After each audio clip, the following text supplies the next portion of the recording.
Om Shanti. Spark audio book का नाम है संस्कार, पार्ट 3। पुराने संस्कार का संस्कार करने के लिए इस नए वर्ष में योग अग्नि से जलाने का दृढ़ संकल्प का अटेंशन रखो। आज बाप दादा सभी बच्चों को मुबारक के साथ साथ यही इशारा देते हैं कि यह रहा हुआ संस्कार समय पर धोखा देता भी है और अंत में भी धोखा देने के निमित्त बन जाएगा। इसलिए आज संस्कार का संस्कार करो। हर एक अपने संस्कार को जानता भी है, छोड़ने चाहता भी है, तंग भी है, लेकिन सदा के लिए परिवर्तन करने में तीव्र पुरुषार्थी नहीं है। पुरुषार्थ करते हैं लेकिन तीव्र पुरुषार्थी नहीं है। कारण, तीव्र पुरुषार्थ क्यों नहीं होता? कारण यही है, जैसे रावण को मारा भी, लेकिन सिर्फ मारा नहीं, जलाया भी। ऐसे मारने के लिए पुरुषार्थ करते हैं, थोड़ा बेहोश भी होता है संस्कार, लेकिन जलाया नहीं तो बेहोशी से बीच बीच में उठ जाता है। इसके लिए पुराने संस्कार का संस्कार करने के लिए इस नए वर्ष में योग अग्नि से जलाने का दृढ़ संकल्प का अटेंशन रखो। अव्यक्त वाणी की डेट है 31 दिसंबर 2005। आपको लगेगा दादी को कुछ हो रहा है, लेकिन दादी से पूछेंगे तो कहेगी कुछ नहीं हो रहा है। तो यह पेशेंट नहीं है, पेशेंस स्वरूप दिखा रही है। बीमारी भी है, लेकिन न्यारी और प्यारी है। बीमारी चल रही है, लेकिन वह अपनी मस्ती में है। यह शरीर प्यूरिफाई हो रहा है। अपनी लास्ट स्टेज भविष्य और भक्ति की स्टेज बन रही है। अभी है जीवन में होते मुक्त और लास्ट समय में है अष्ट देवता प्रसिद्ध होना और भक्ति में है इष्ट देव बनना। तीनों ही संस्कार का पाठ बजा रही है। अव्यक्त वाणी की डेट है 15 फरवरी 2007। अगला टॉपिक है, आप श्रेष्ठ आत्माओं का पुराने से पुराना संस्कार अनादि और आदि संस्कार है। त्रिकालदर्शी स्थिति में स्थित हो जाओ। सीट से नीचे आते इसलिए अपसेट होते हो। सेट रहो तो अपसेट नहीं होंगे। यह 3 चीजें बच्चों को परेशान करती है। कौन सी 3 चीजें? चंचल मन, भटकती बुद्धि और क्या कहते हैं? पुराने संस्कार। बाप दादा को बच्चों की एक बात सुन के हंसी आती है। पता है कौन सी बात है? कहते हैं, बाबा क्या करें, मेरे पुराने संस्कार है ना। बाप दादा मुस्कुराता है। जब कह ही रहे हो मेरे संस्कार, तो मेरा बनाया है, तो मेरे पर तो अधिकार होता ही है। जब पुराने संस्कार को मेरा बना दिया, तो मेरा तो जगह लेगा ना। क्या यह ब्राह्मण आत्मा कह सकती है मेरे संस्कार? मेरा मेरा कहा है तो मेरे ने अपनी जगह बना दी है। आप ब्राह्मण मेरा नहीं कह सकते। यह पास्ट जीवन के संस्कार है, शूद्र जीवन के संस्कार है, ब्राह्मण जीवन के नहीं है। तो मेरा मेरा कहा है तो वह भी मेरे अधिकार से बैठ गए हैं। ब्राह्मण जीवन के श्रेष्ठ संस्कार जानते हो ना? और यह संस्कार जिनको आप पुराने कहते हो, वह भी पुराने नहीं है। आप श्रेष्ठ आत्माओं का पुराने से पुराना संस्कार अनादि और आदि संस्कार है। यह तो द्वापर मध्य के संस्कार है। तो मध्य के संस्कार को समाप्त कर देना बाप की मदद से कोई मुश्किल नहीं है। होता क्या है कि समय पर बाप कंबाइंड है, उसे कंबाइंड जान। कंबाइंड का अर्थ ही है समय पर सहयोगी, लेकिन समय पर सहयोग न लेने के कारण मध्य के संस्कार महान बन जाते हैं। अव्यक्त वाणी की डेट है 31 अक्टूबर 2007। बाप दादा देख रहे थे कि जो हरेक को बाप द्वारा राजभाग का वर्षा मिला है, अपने राज्य का, फ्यूचर प्राप्ति का, तो फ्यूचर में जो आप सबके संस्कार नेचुरल और नेचर होगी, वह आपसे बहुत काल के संस्कार अनुभव होने चाहिए, क्योंकि यह नया संसार आप सबके नए संस्कार द्वारा ही नया संसार बन रहा है। अव्यक्त वाणी की डेट है 15 दिसंबर 2008। अगला टॉपिक है, इतने बड़े परिवार में चलते संस्कारों को समझ। एक दो में एक परिवार, एक बाप, एक राज्य, तो एक होके चलना है। इतने बड़े परिवार में सभी से निश्चय बुद्धि हो चल रहे हैं। परिवार में चलने के लिए यह अटेंशन देना पड़ता है कि परिवार में हरेक के संस्कार भिन्न भिन्न हैं और होंगे। आपका यादगार माला है। माला में देखो कहाँ 1 नंबर और कहाँ 108वां नंबर, क्योंकि परिवार में भिन्न भिन्न संस्कार है। तो इतने बड़े परिवार में चलते संस्कारों को समझ। एक दो में एक परिवार, एक बाप, एक राज्य, तो एक होके चलना है। परिवार में जैसे बड़ा परिवार है, ऐसे ही एक दो में बड़ी दिल, हरेक के प्रति शुभ भावना, शुभकामना की स्थिति में स्थित हो चलना है, क्योंकि परिवार के बीच ही संस्कार स्वभाव आता है। लेकिन कोई समझे परिवार से क्या है? बाबा से तो है, लेकिन यहाँ धर्म और राज्य दोनों की स्थापना है। सिर्फ धर्म नहीं है, दूसरे जो भी धर्म पिता आए हैं उनका सिर्फ धर्म है, राज्य नहीं है। यहाँ तो आप सबको राज्य भी करना है। अव्यक्त वाणी की डेट है 15 दिसंबर 2009। अगला टॉपिक है, संस्कार परिवर्तन की विधि। पराये संस्कार अपने क्यों बनाते हो? जब कोई मर जाता है तो पिछले संस्कार भी खत्म हो जाते हैं। तो यहाँ भी पिछले संस्कार क्यों याद आना चाहिए? जबकि जन्म ही दूसरा, तो पिछली बातें भी खत्म होनी चाहिए। यह पहला पाठ है मर्जीवा बनने का। वह पक्का करना है। पिछले पुराने संस्कार ऐसे लगने चाहिए जैसे और कोई के थे, हमारे नहीं।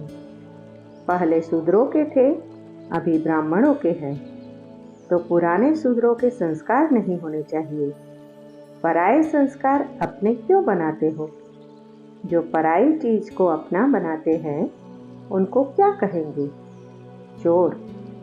तो यह भी चोरी क्यों करते हो? यह तो शूद्रों के संस्कार है, ब्राह्मणों के नहीं। शूद्र की चीज को ब्राह्मण स्वीकार क्यों करते हैं? अछूत के साथ कपड़ा भी लग जाए तो नहाते हैं। तो शूद्र बने का संस्कार ब्राह्मणों को लग जाए तो क्या करना चाहिए? उसके लिए पुरुषार्थ करना चाहिए। जैसे गंदी चीज को नहीं छूते हैं, वैसे पुराने संस्कारों से बचना है, छूना नहीं है। इतना जब ध्यान रखेंगे तो औरों को भी ध्यान दिला सकेंगे। अव्यक्तवाणी की डेट है 18 जून 1969। अगला टॉपिक है जैसे संस्कार होंगे वैसा स्वरूप होगा। बाप दादा के संस्कार सभी के संस्कारों में देखने में आए, अपने संस्कार नहीं। सभी संस्कारों को मिटाकर कौन से संस्कार भरने हैं? बाप दादा के। तो सभी को साक्षात्कार हो कि यह साक्षात बाप दादा बनकर ही निकले हैं, ऐसा सभी को कराना है। कोई भी पुराना संकल्प व संस्कार सामने आए ही नहीं। पहले यह भेद करो, यह बाप दादा के संस्कार है। अगर बाप दादा के संस्कार नहीं तो उन संस्कारों को टच भी नहीं करो। बुद्धि में संकल्प रूप से भी टच न हो। जैसे क्रिमिनल चीज को टच नहीं करते हो, वैसे ही अगर बाप दादा के समान संस्कार नहीं है तो उन संस्कारों को भी टच नहीं करना है। जैसे नियम रखते हो ना कि यह नहीं करना है, तो फिर भल क्या भी परिस्थिति आती है, लेकिन वह आप नहीं करते हो, परिस्थिति का सामना करते हो, क्योंकि लक्ष्य है यह करना है। वैसे ही जो अपने संस्कार बाप दादा के समान नहीं है, उनको बिल्कुल टच करना नहीं है, ऐसे समझो। देह और देह के संबंध यह सीढ़ी तो चढ़ चुके हैं, लेकिन अब बुद्धि में भी संस्कार विमर्ज न हो। जैसे संस्कार होंगे वैसा स्वरूप होगा। किसके संस्कार सरल मधुर होते हैं तो वह संस्कार स्वरूप में आता है। जब संस्कार बाप दादा के समान बन जाएंगे तो बाप दादा के स्वरूप सभी को देखने आएंगे। जैसे बाप दादा वैसे हूबहू वही गुण, वही कर्तव्य, वही बोल, वही संकल्प होने चाहिए। फिर सभी के मुख से निकलेगा, यह तो वही लगते हैं। सूरत अलग होगी, सीरत वही होगी, लेकिन सूरत में सीरत आनी चाहिए। अब बाप दादा बच्चों से यही उम्मीद रखते हैं। अव्यक्तवाणी की डेट है 26 मार्च 1970। अगला टॉपिक है स्पष्ट साक्षात्कार कराने के लिए स्थिर बुद्धि, एक टिक स्थिति आवश्यक है। सदैव समझो कि हमारे भक्त हर समय हमारा साक्षात्कार कर रहे हैं, तो साक्षात्कार मूर्त अर्थात स्थिर मूर्त होंगे, नहीं तो भक्तों को साक्षात्कार स्पष्ट नहीं होगा। स्पष्ट साक्षात्कार कराने के लिए स्थिर बुद्धि, एक टिक स्थिति आवश्यक है। समझा? अभी से ही भक्त लोग एक एक का साक्षात्कार करेंगे। वह बीज अर्थात संस्कार उन भक्तों की आत्मा में भरेगा। फिर उस संस्कार से मर्ज होंगे और फिर द्वापर में वही संस्कार इमर्ज होगा। जैसे आप समझाते हो ना कि धर्म स्थापक यहाँ से संदेश लेकर संस्कार भरकर जाएंगे, वही फिर इमर्ज होगा। वैसे आप सभी के अपने अपने भक्त और प्रजा संस्कार ले जाएगी, फिर उस प्रमाण ही इमर्ज होते हैं। अगर भक्तों के सामने स्पष्ट मूर्ति ही नहीं दिखाई देंगे तो उनमें वह संस्कार कैसे भरेंगे? यह भी कर्तव्य करना है। अव्यक्तवाणी की डेट है 29 जून 1970। अगला टॉपिक है इविल स्पिरिट व इविल संस्कारों को भी अति में जाकर फिर उन्हों का अंत होगा। इविल स्पिरिट्स का रूप कौन सा है? उनका स्पष्ट रूप है किन्हीं आत्माओं में प्रवेश होना, लेकिन इविल स्पिरिट्स का कुछ गुप्त रूप भी होता है। चलते चलते कोई में विशेष कोई न कोई बुरा संस्कार बिल्कुल प्रभावशाली रूप में देखने में आएगा। जिसका इफ़ेक्ट क्या होगा कि उनका दिमाग अभी अभी एक बात, अभी अभी दूसरी बात, वह भी फोर्स से कहेंगे। उनकी स्थिति भी एक ठिकाने टिकी हुई नहीं होगी। वह अपने को भी परेशान करते हैं, दूसरों को भी परेशान करेंगे। स्पष्ट रूप में जो इविल स्पिरिट आती है उसको परख कर और उससे किनारा करना सहज है, लेकिन आप लोगों के सामने स्पष्ट रूप में कम आएगी, गुप्त रूप में बहुत आएगी, जिसको आप लोग साधारण शब्दों में कहते हो कि पता नहीं, उनका दिमाग कुछ पागल सा लगता है। लेकिन उस समय उसमें यह इविल अर्थात बुरे संस्कारों का फोर्स इतना होता है जो वह इविल स्पिरिट के समान ही होती है। जैसे वह बहुत तंग करते हैं वैसे यह भी बहुत तंग करते हैं। यह बहुत होने वाला है, इसलिए सुनाया कि अभी समय की बचत, संकल्पों की बचत, अपनी शक्ति की बचत, यह योजना बनाकर बीच बीच में उस बिंदी रूप की स्थिति को बढ़ाओ। जितना बिंदी रूप की स्थिति होगी उतना कोई भी इविल स्पिरिट व इविल संस्कार का फोर्स आप लोगों पर वार नहीं करेगा और आप लोगों का शक्ति रूप ही उन्हों को मुक्त करेगा। यह भी सर्विस करनी है, इविल स्पिरिट को भी मुक्त करना है, क्योंकि अभी अंत के समय का भी अंत है। तो इविल स्पिरिट व इविल संस्कारों को भी अति में जाकर फिर उन्हों का अंत होगा। किचड़ा सारा बाहर निकलकर भस्म हो जाएगा। इसलिए उन्हों का सामना करने के लिए अगर अपनी समस्याओं से ही मुक्त नहीं हुए होंगे तो इन समस्याओं से कैसे सामना कर सकेंगे। इसलिए कहते हैं बचत की स्कीम बनाओ और प्रैक्टिकल में लाओ, तब अपना और सर्व आत्माओं का बचाव कर सकेंगे। अव्यक्त वाणी की डेट है 24 जुलाई 1970। भविष्य संस्कारों को स्पष्ट स्मृति में लाने के लिए आत्मिक स्वरूप की स्मृति सदाकाल और स्पष्ट रहे। जैसे यह देह स्पष्ट दिखाई देती है वैसे अपनी आत्मा का स्वरूप स्पष्ट दिखाई दे, अर्थात अनुभव में आए। अव्यक्त वाणी की डेट है 11 मार्च 1971। अगला टॉपिक है सतो प्रधान स्थिति के संस्कारों को दबाना, यह भी हिंसा है। आज के सारे दिन में किसी भी प्रकार की हिंसा तो नहीं थी।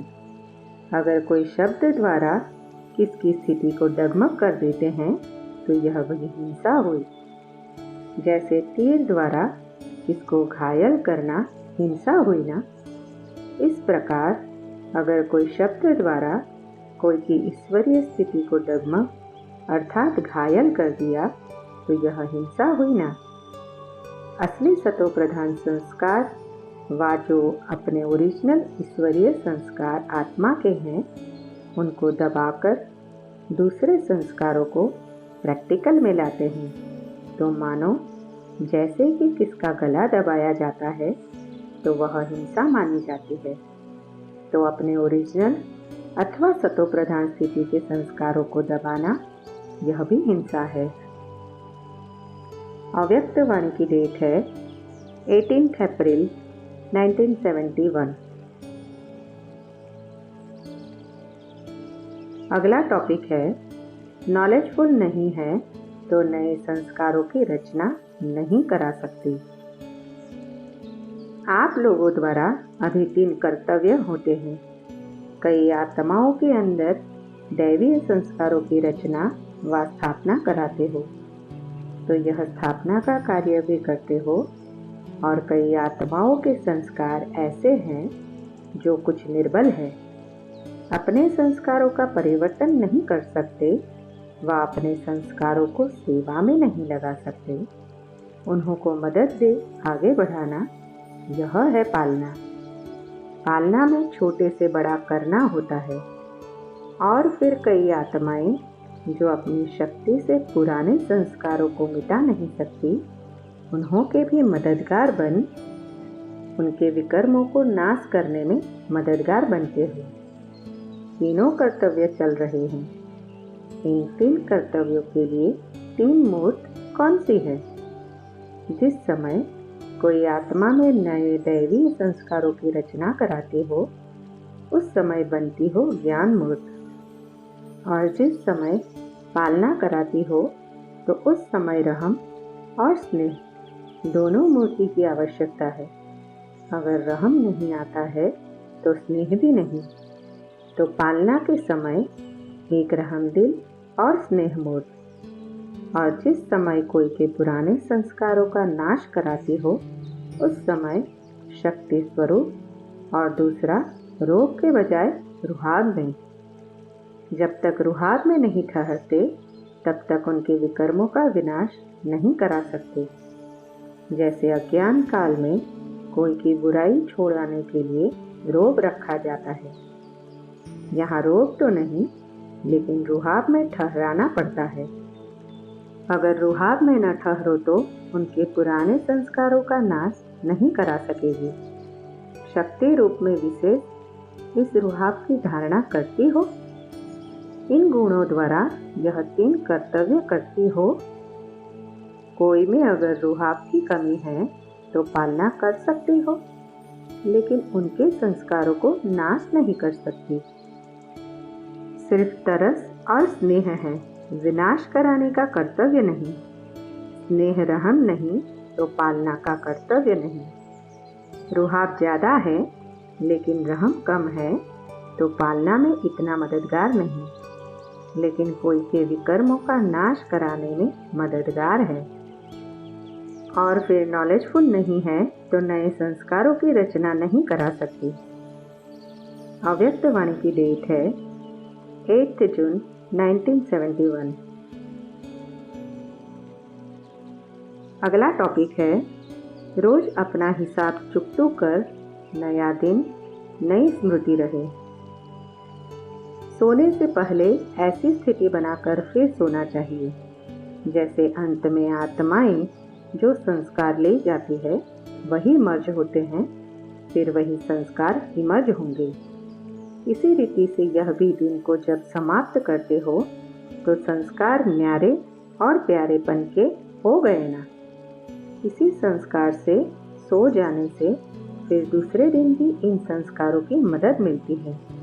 इसलिए रात के समय जब दिन को समाप्त करते हो तो याद अग्नि से व स्मृति की शक्ति से पुराने खाते को समाप्त अथवा खत्म कर देना चाहिए।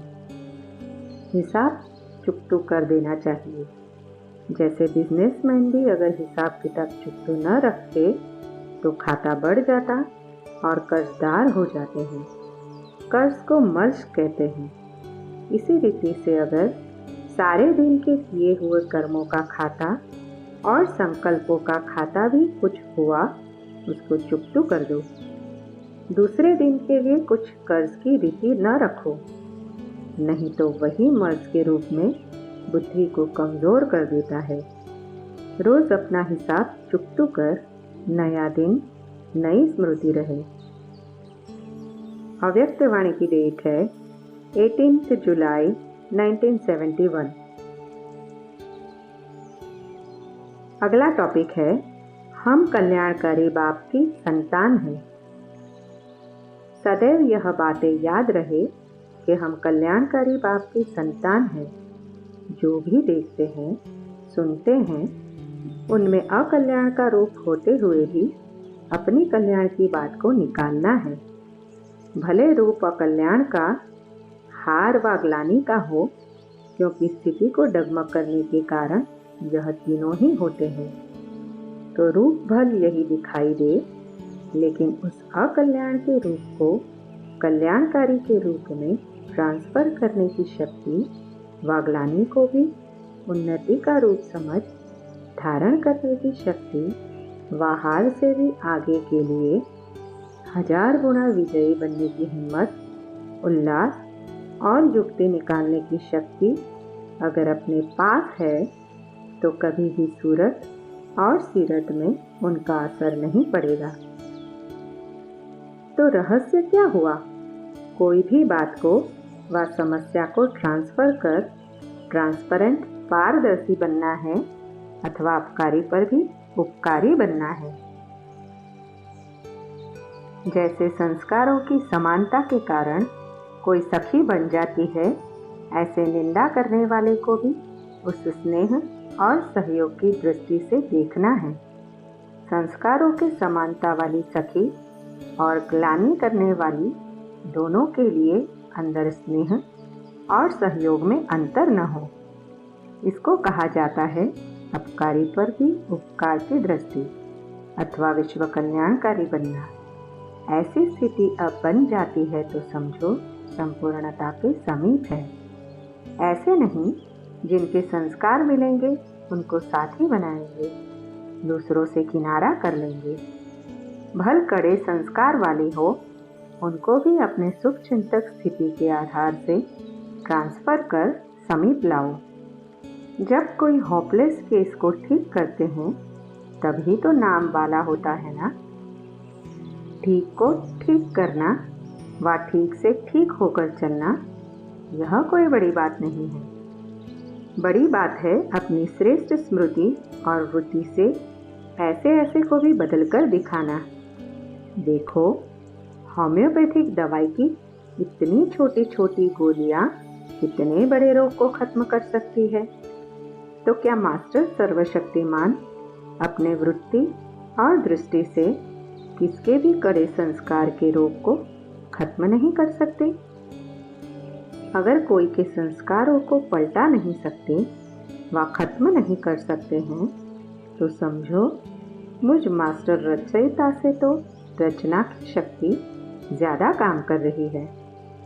जैसे मिसाल बताया, छोटी सी गोलियां रोग को खत्म कर सकती है, वह दवाई यह नहीं कहती कि रोग को कैसे मिटाए।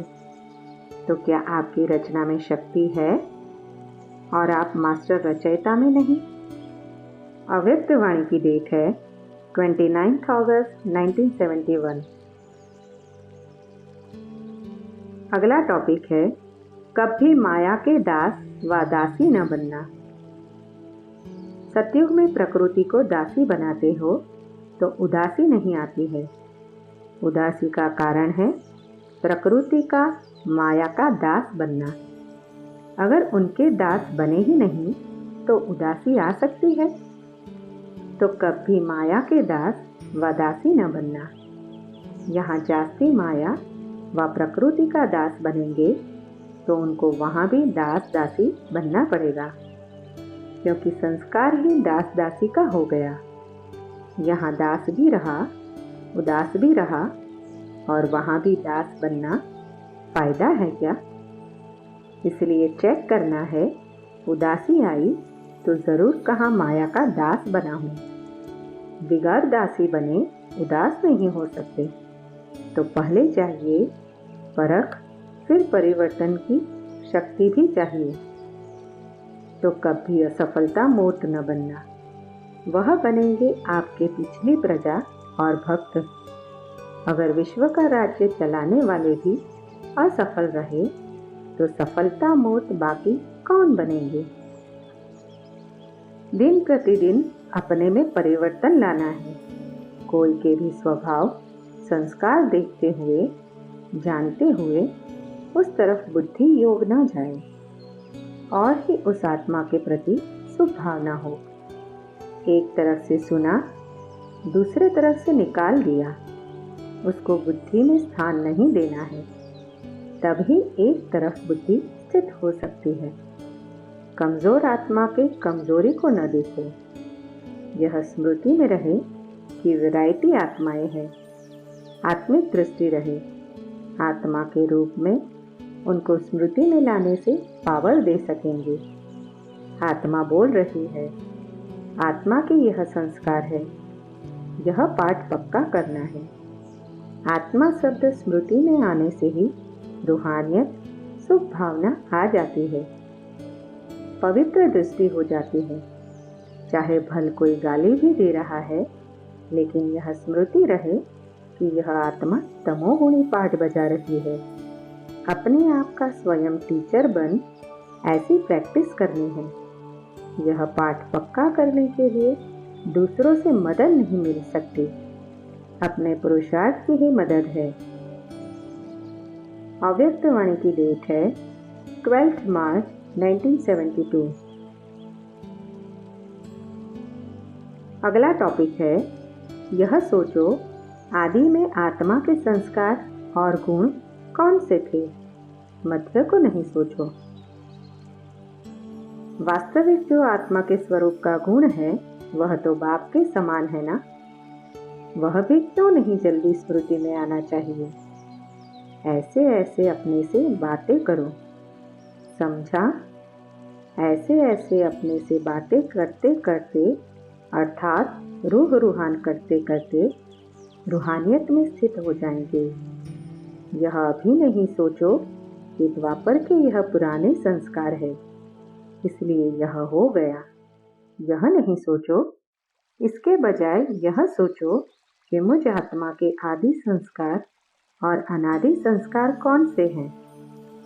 सृष्टि के आदि में जब आत्माएं आई तो क्या संस्कार थे? दैवी संस्कार थे ना। तो यह सोचो आदि में आत्मा के संस्कार और गुण कौन से थे? मध्य को नहीं सोचो। अनादि और आदि संस्कारों को सोचो तो क्या होगा कि मध्य के संस्कार बीच बीच में जो प्रज्वलित होते हैं वह मध्यम हो जाएंगे। मध्यम ढीले को कहा जाता है। कहते हैं ना, इसकी चाल मध्यम है। तो मध्य के संस्कार मध्यम हो जाएंगे और जो अनादि और आदि संस्कार है वह प्रत्यक्ष रूप में दिखाई देंगे। समझा? सदैव अनादि और आदि को ही सोचो। अव्यक्त वाणी की डेट है 15 मार्च 1972। अगला टॉपिक है, धरती देखकर और समय देखकर बीज बोया जाता है तो सफलता भी निकलती है। सर्व को संतुष्ट करने के लिए व अपने संपर्क को संतुष्ट करने के लिए व अपने संपर्क को श्रेष्ठ बनाने के लिए मुख्य बात अपने में सहन करने की व समाने की शक्ति होनी चाहिए। असंतुष्टता का कारण यह होता है जो कोई की वाणी व संस्कार व कर्म देखते हो वो अपने विवेक से यथार्थ नहीं लगता है। इसी कारण ऐसा बोल व कर्म हो जाता है जिससे दूसरी आत्मा असंतुष्ट हो जाती है। कोई का भी कोई संस्कार व शब्द व कर्म देख आप समझते हो यह यथार्थ नहीं है व नहीं होना चाहिए, फिर भी अगर उस समय समाने की व सहन करने की शक्तियाँ धारण करो तो आपकी सहन शक्ति व समाने की शक्ति ऑटोमेटिकली उसको अपने अयथार्थ चलन का साक्षात्कार कराएगी। लेकिन होता क्या है, वाणी द्वारा व नैन चैन द्वारा उसको महसूस कराने व साक्षात्कार कराने लिए आप लोग भी अपने संस्कारों के वश हो जाते हो। इस कारण न स्वयं संतुष्ट न दूसरा संतुष्ट होता है। उसी समय अगर समाने की शक्ति हो तो उसके आधार से व सहन करने की शक्ति के आधार से उनके कर्म व संस्कार को थोड़े समय के लिए अवॉइड कर लो तो आपकी सहन शक्ति व समाने की शक्ति उस आत्मा के ऊपर संतुष्टता का बाण लगा सकती है। यह न होने के कारण असंतुष्टता होती है। तो सभी के संपर्क में सर्व को संतुष्ट करने व संतुष्ट रहने के लिए यह दो गुण व दो शक्तियाँ बहुत आवश्यक है। इससे ही आपके गुण गायन होंगे। भले उसी समय विजय नहीं दिखाई देगी, हार दिखाई देगी, लेकिन उसी समय की हार अनेक जन्मों के लिए आपके गले में हार डालेगी। इसलिए इसी हार को भी जीत मानना चाहिए। यह कमी होने के कारण इस सब्जेक्ट में जितनी सफलता होनी चाहिए उतनी नहीं होती है। बुद्धि में नॉलेज होते हुए भी किस समय किस रूप से किसको नॉलेज व युक्ति से बात बतानी है वह भी समझ होनी चाहिए। समझते हैं मैंने उनको शिक्षा दी, लेकिन समय नहीं है, उनकी समर्थी नहीं है, तो वह शिक्षा का काम नहीं करती है। जैसे धरती देखकर और समय देखकर बीज बोया जाता है तो सफलता भी निकलती है। समय न होगा व धरनी ठीक नहीं होगी तो फिर भले कितना भी बड़ी क्वालिटी का बीज हो, लेकिन फिर वह फल नहीं निकलेगा। इसी रीति ज्ञान के पॉइंट्स व शिक्षा व युक्ति देनी है तो धरनी और समय को देखना है। धरती अर्थात उस आत्मा की समर्थी को देखो और समय भी देखो, तब शिक्षा रूपी बीज फल दे सकता है। अव्यक्त वाणी की डेट है 2 अप्रैल 1972। अगला टॉपिक है, जब प्रकृति दासी बन सकती है तो क्या पुराने संस्कारों को दासी नहीं बना सकते हो? आप जो श्रेष्ठ आत्माएं हो वह सदैव वैष्णव अर्थात तमोगुणी संकल्प व तमोगुणी संस्कारों को भी टच नहीं कर सकते हो। अगर कोई संकल्प व संस्कारों को टच किया अर्थात धारण किया तो सच्चे वैष्णव हुए, और जो सच्चे वैष्णव नहीं बनते हैं वह विष्णु के राज्य में विश्व के मालिक नहीं बन सकते हैं। तो अपने आप को देखो, कहाँ तक सदाकाल के वैष्णव बने हैं। वैष्णव कुल के जो होते हैं वह कोई भी मलेच्छ को कब अपने से टच करने भी नहीं देते, मलेच्छ से किनारा कर लेते हैं। वह हुई स्थूल की बात, लेकिन जो सच्चे वैष्णव बनते हैं वह कोई भी पुरानी बातें, पुरानी दुनिया व पुरानी दुनिया के कोई भी व्यक्ति व वैभव को अपनी बुद्धि से टच करने नहीं देंगे, किनारे रहेंगे। तो ऐसे वैष्णव बनो जैसे उन्हों को अगर कारण या कारणे कोई टच भी कर देते हैं तो नहाते हैं ना, अपने को शुद्ध बनाने का प्रयत्न करते हैं। इसी प्रकार अगर अपनी कमजोरी के कारण कोई भी पुरानी तमोगुणी संस्कार व संकल्प भी टच कर देते हैं तो विशेष रूप से ज्ञान स्नान करना चाहिए, अर्थात बुद्धि में विशेष रूप से बाप की याद अथवा बाप से रूहान करना चाहिए। तो इससे क्या होगा, वह तमोगुणी संस्कार कभी टच नहीं करेंगे, शुद्ध बन जाएंगे। अपने को शुद्ध बनाने से सदा शुद्ध स्वरूप के संस्कार बन जाएंगे। तो ऐसे करते हो? कहते हैं ना, पता नहीं यह कैसे हो गया। कमजोरी तो स्वयं की है ना। इतनी पावर होनी चाहिए जो कोई भी टच कर न सके। अगर कोई पावरफुल होते हैं तो उनके सामने कमजोर एक शब्द भी बोल नहीं सकता, सामने आ नहीं सकता। अज्ञान में रोग के आगे कोई नहीं आ सकते। यहाँ फिर है रुहाक। ड्रॉप को रूहानियत में चेंज करो तो फिर कोई की ताकत नहीं जो टच कर सके। जैसे भविष्य में आप सभी के आगे प्रकृति दासी बन जाएगी। यही संपूर्ण स्टेज है ना। जब प्रकृति दासी बन सकती है तो क्या पुराने संस्कारों को दासी नहीं बना सकते हो? अव्यक्त वाणी की डेट है 15 मई 1972। कमाया और खाया, उसमें विल पावर नहीं रहती। आप लोगों ने किन्हों की सेवा की, 8 को समझाया, उसके रिजल्ट में 1-2 आपकी महिमा करते हैं और दूसरे ना महिमा ना ग्लानि करते हैं, गंभीरता से चलते हैं। तो फिर भी देखेंगे 8 में से आपका अटेंशन 1-2% में उन 2-3 तरफ ज़्यादा जाएगा जिन्होंने महिमा की। उसकी गंभीरता की परख कम होगी। बाहर से जो उसने महिमा की, उनको स्वीकार करने के संस्कार प्रत्यक्ष हो जाएंगे। दूसरे शब्दों में कहते हैं, इनके संस्कार, इनका स्वभाव मिलता है। फलाने के संस्कार मिलते नहीं हैं, इसलिए दूर रहते हैं। लेकिन वास्तव में है यह सूक्ष्म फल को स्वीकार करना। मूल कारण यह रह जाता है, करेंगे और रिजल्ट का इंतज़ार रहेगा। पहले अटेंशन इस बात में जाएगा कि इसने मेरे लिए क्या कहा।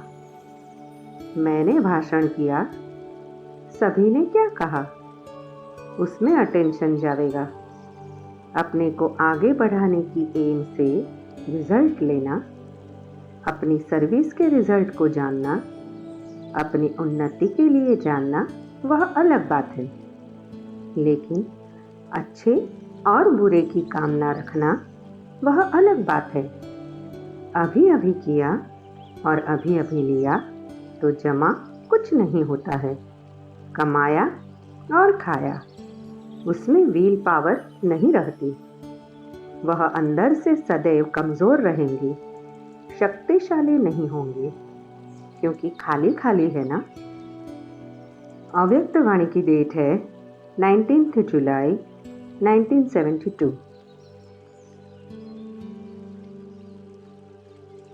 अगला टॉपिक है, ईश्वरीय विवेक को दबाते हो तो समझो कि ईश्वरीय विवेक का खून करते हो। जो बाप द्वारा दिव्य बुद्धि व दिव्य विवेक व ईश्वरीय विवेक मिला है, वह मायावश, परमतवश, कुसंगवश या परिस्थिति के वश अगर ईश्वरीय विवेक को दबाते हो तो समझो कि ईश्वरीय विवेक का खून करते हो या दिव्य बुद्धि का खून करते हो। बाद में फिर चिल्लाते हो कि चाहता तो नहीं हूँ, लेकिन कर लिया, न चाहते हुए भी हो गया। गोया यह है ईश्वरीय विवेक का खून करना। झूठ बोलना, चोरी करना, ठगी करना व धोखा देना, इसको भी हिंसा व महापाप कहा जाता है। तो तुम ब्राह्मण चोरी कौन सी करते हो? शूद्रपन के संस्कार, स्वभाव व बोल व किसी के प्रति भावना ब्राह्मण बनने के बाद कार्य में लगाते हो व अपनाते हो, तो गोया शूद्रों की वस्तु चोरी करते हो, जबकि यह ब्राह्मणों की वस्तु ही नहीं है। तो दूसरों की वस्तु यूज करना अर्थात ब्राह्मण बनने के बाद आसुरी व शूद्रपन के संस्कार व स्वभाव धारण करना, अर्थात हिंसा करना है। अव्यक्त वाणी की डेट है 15 अक्टूबर 1975। अगला टॉपिक है, बीते हुए संस्कारों को कभी भी वर्तमान समय से टैली तुलना ना करो। संगठन को जोड़ने का धागा है फेथ। किसी ने जो कुछ किया, मानो रॉन्ग भी किया, लेकिन संगठन प्रमाण व अपने संस्कारों प्रमाण व समय प्रमाण उसने जो किया, उसका भी जरूर कोई भाव अर्थ होगा। संगठित रूप में जहाँ सर्विस है, वहाँ उसके संस्कारों को भी रहमदिल की दृष्टि से देखते हुए संस्कारों को सामने न रख, इसमें भी कोई कल्याण होगा, इसको साथ मिलाकर चलने में ही कल्याण है। ऐसा फेथ जब संगठन में एक दूसरे के प्रति हो, तभी सफलता हो सकती है। पहले से ही व्यर्थ संकल्प नहीं चलाने चाहिए। जैसे कोई अपनी गलती को महसूस भी करते हैं, लेकिन उसको कभी फैलाएंगे नहीं, बल्कि उसे समाएंगे। दूसरा उसको फैलाएगा तो भी बुरा लगेगा। इसी प्रकार दूसरे की गलती को भी अपनी गलती समझ फैलाना नहीं चाहिए।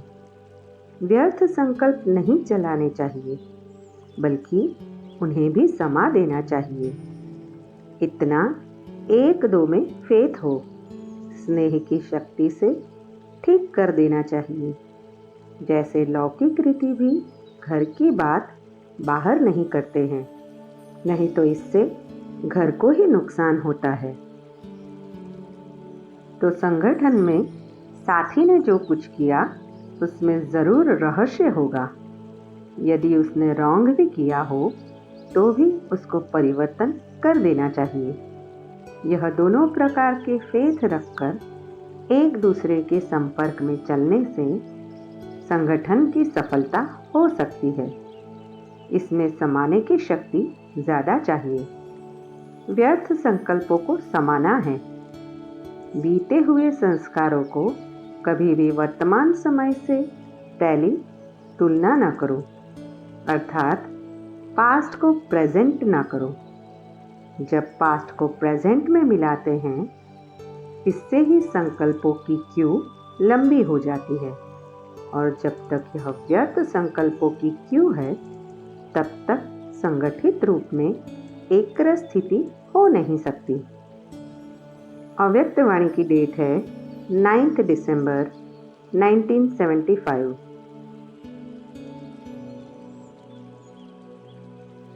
अगला टॉपिक है लेने के समय सब लेने में होशियार हैं, लेकिन छोड़ने के समय बाप से चतुराई करते हैं। 63 जन्म चक्कर लगाते, सब कुछ गवाते, स्वयं को और बाप को भूलते हुए अब तक भी थके नहीं हो कि ठिकाना मिलते भी चक्कर काटते हो। अविनाशी प्राप्ति होते विनाशी अल्पकाल की प्राप्ति अब भी आकर्षित करती है। अब तक कोई अन्य ठिकाना प्राप्ति कराने वाला नजर आता है क्या? या श्रेष्ठ ठिकाना जानते हुए भी अल्पकाल के ठिकाने आईवेल अर्थात ऐसे समय के लिए बनाकर रखे हैं। ऐसे भी बहुत चतुर है। लेने के समय सब लेने में होशियार है, लेकिन छोड़ने के समय बाप से चतुराई करते हैं। क्या चतुराई करते हैं? छोड़ने के समय भोले बन जाते हैं। पुरुषार्थ ही है, समय पर छूट जाएगा। सर्कमस्टांसेस ऐसे हैं, हिसाब किताब कड़ा है। चाहता हूं लेकिन क्या करूं? धीरे धीरे हो ही जाएगा। ऐसे भोले बन बातें बनाते हैं। नॉलेजफुल बाप को भी नॉलेज देने लग जाते हैं। कर्मों की गति को जानने वाले को अपनी कर्म कहानियां सुना देते हैं और लेते समय चतुर बन जाते हैं।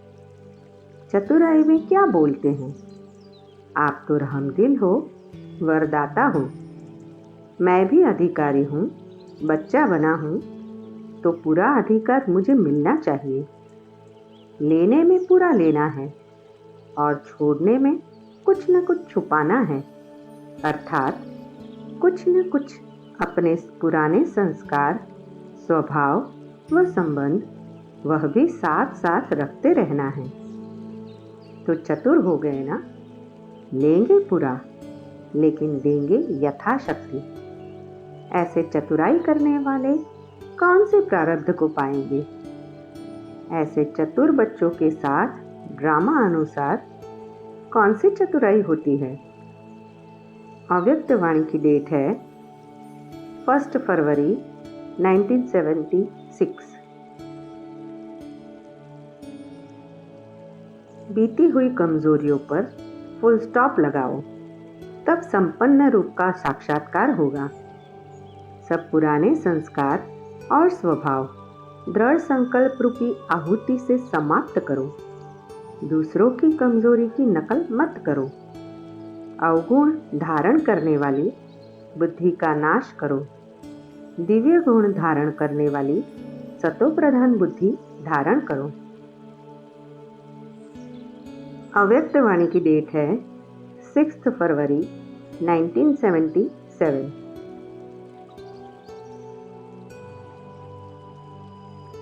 ओम शांति।